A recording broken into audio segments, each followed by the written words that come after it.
রংপুরে একই পরিবারের 4 জনের মরদেহ উদ্ধারের পর হত্যাকাণ্ডের রহস্য উদ্ঘাটনের দাবি করেছে পুলিশ। ইয়াবা সেবনে বাধা দেওয়াকে কেন্দ্র করেই অবসরপ্রাপ্ত শিক্ষক গণপতি চক্রবর্তী জুয়েল, তার স্ত্রী, মেয়ে ও 12 বছরের ছেলেকে হত্যা করা হয়েছে বলে জানিয়েছে আইনশৃঙ্খলা বাহিনী। এ ঘটনায় জড়িত সন্দেহে মুগ্ধ দাস ও সিদ্ধার্থ দাস নামে 2 জনকে গ্রেফতার করা হয়েছে।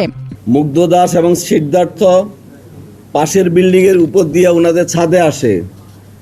ছাদে এসে, এটা বৃহস্পতিবার দিবাগত শেষ রাতে, তারা 2 জন সম্পর্কে মামাতো ভাই। ছাদে এসে ওই ছাদে বসে তারা নেশা করে, ইয়াবা সেবন করে। RICL TMX, যুগের পর যুগ স্থাপনা থাকে মজবুত। পুলিশের দাবি, বৃহস্পতিবার গভীর রাতে পাশের একটি ভবন দিয়ে গণপতি চক্রবর্তীর বাড়ির ছাদে যায় অভিযুক্তরা। সেখানে ইয়াবা সেবনের সময় শব্দ পেয়ে ছাদে যান গণপতি। ওই তরুণদের ছাদে আড্ডা দিতে নিষেধ করেন তিনি। ইয়াবা সেবনের বিষয়টি ফাঁস হয়ে যাবে এমন আশঙ্কায় গলায় গামছা পেঁচিয়ে গণপতিকে হত্যা করা হয় বলে জানিয়েছে পুলিশ। আসামিরা তাদের পরিচয় প্রকাশ না করার জন্য, সমাজে তাদের যেন পরিচয় প্রকাশ না হয়ে যায়, তাৎক্ষণিকভাবে ওই স্যারের গলায় যে গামছাটা ছিল সেই গামছা দিয়ে পেঁচিয়ে উনাকে সেখানে হত্যা করেন। গণপতির চিৎকার শুনে ছাদে আসে তার স্ত্রী প্রীতিলতা চক্রবর্তী। এরপর মায়ের চিৎকার শুনে এগিয়ে আসেন মেয়ে আগামী চক্রবর্তী। পুলিশের ভাষ্য, একে একে তাদেরও শ্বাসরোধ করে হত্যা করা হয়। সবশেষ ঘুমন্ত অবস্থায় হত্যা করা হয় পরিবারের 12 বছরের শিশু আয়ুষ চক্রবর্তী প্রিয়মকে। এই যে 4টা খুন হয়েছে, 4টা খুন একের পর এক হয়েছে। প্রথমে গণপতি চক্রবর্তী স্যারকে খুন করা হয়।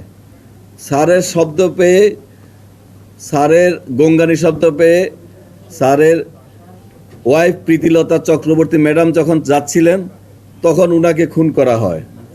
উনার শব্দ পেয়ে মেয়েটা যখন আসতেছিলেন প্রার্থী চক্রবর্তী, এরপরে প্রার্থী চক্রবর্তীকে খুন করা হয়। সবশেষে ঘুমিয়ে থাকা নিষ্পাপ শিশুটাকে খুন করা হয় এবং খুনগুলা একটার পর একটা করা হয়। 4 জনকে হত্যার পরও বাড়ি ছাড়েনি অভিযুক্তরা।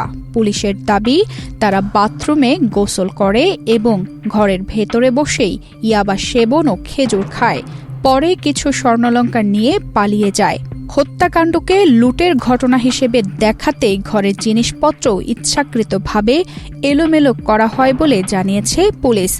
এমনকি আলামত নষ্ট করতে 2টি মোবাইল ফোন ডিটারজেন্ট মেশানো পানিতে ভিজিয়ে রাখার তথ্যও উঠে এসেছে। ইয়াবা খাওয়ার আলামত পেয়েছি। তখন আমরা সন্দেহ করি যে যারা ঘটনা ঘটিয়েছে, ঘটনার আগে পর হোক, তারা ইয়াবা খেয়েছে, খেজুর খেয়েছে। খেজুরটার যে বিচি রয়েছে আমরা সেটা ডিএনএ টেস্টে দিয়েছি। এরপরে ফ্রিজ থেকে বের করে শশা খেয়েছে, শশা অর্ধ কামড় দেওয়া রয়েছে এবং তাদের বক্তব্যের সাথে এটা মিলে গেছে। তারা যখন খুন করে, খুন শেষ হওয়ার পরে তারা বলছে যে খুনিরা, তাদের শরীর খুব উত্তেজিত ছিল, তখন তারা শশা বের করে শশা খায়, এরপরে তারা গোসল করে।